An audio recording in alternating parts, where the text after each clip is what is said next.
Welcome to our two-day symposium, Changing the Narrative from Withdrawal to Constructive Engagement. And I would like to give the floor to former Prime Minister Aminata Touré. Thank you very much, Madame Amba. Et surtout féliciter la Fondation Wayamo et le Africa Group for Justice and Accountability pour avoir organisé. Do you think ECOWAS is fully committed to addressing impunity in this sub-region? I think so. I can speak to the case of Senegal. We do know that Senegal has been the first signatory to the Rome Treaty, setting up the courts, the International Penal Court, the ICC.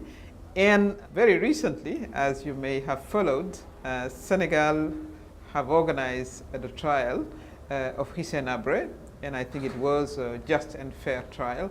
This is testimony to the commitment of Senegal and its leader to really realize the rights, the human rights of the people, but mostly to ground the rule of law. And I think it should be the case for all the ECOWAS countries, but all the African countries.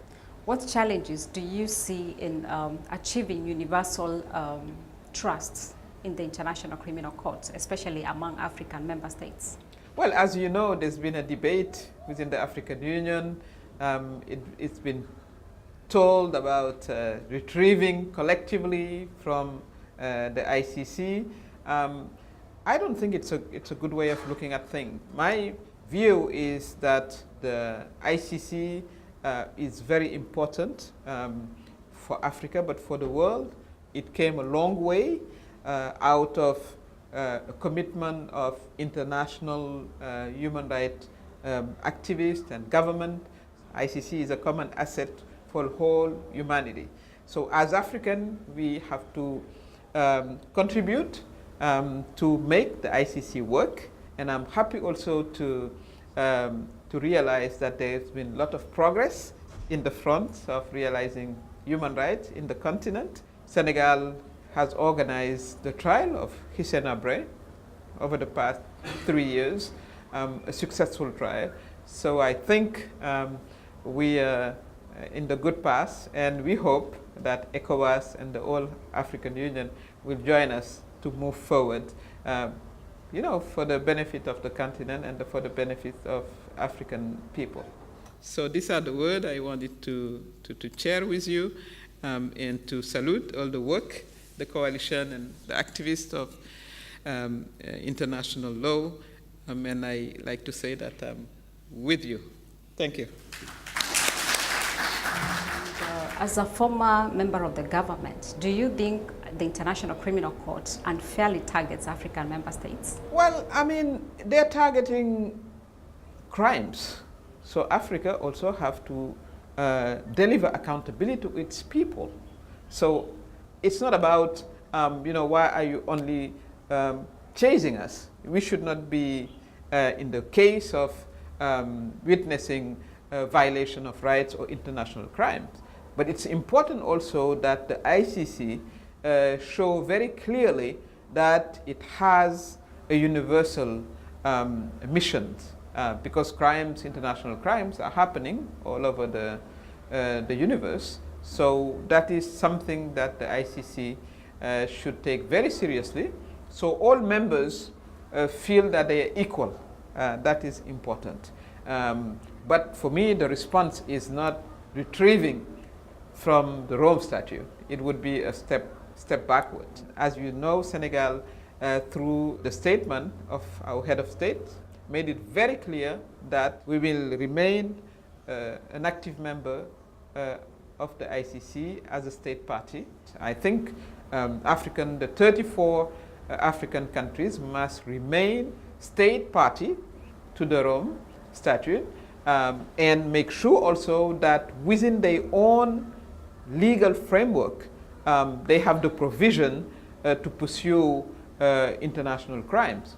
For that to happen, they have to domesticate within their own legal system the principle of universal jurisdiction.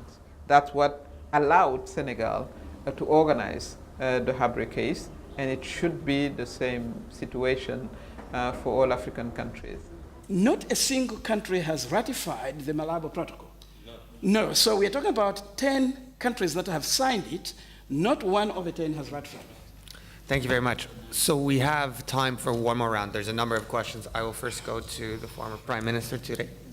I would like to push the envelope. For me, it's not only about the ICC, it's about mostly ending impunity in the continent.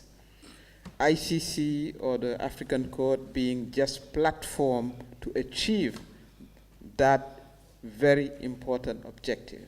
So from a strategic point of view, if we put forward our priorities in front of us, the idea of making sure that all single African countries incorporate within the legal framework the principle of universal jurisdiction would give us headways.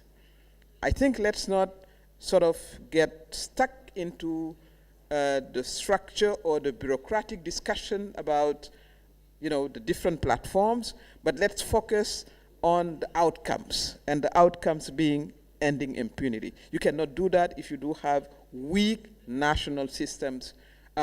It won't happen.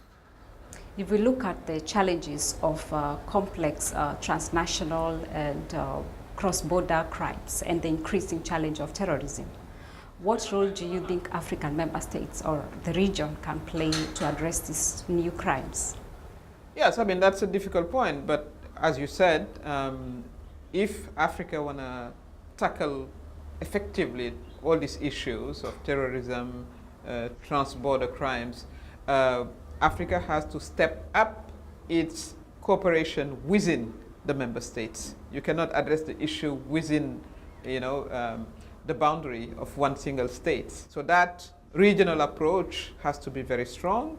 We have to devise strategies that would involve a group of countries so we can be effective in tackling those issues. Thank you so much.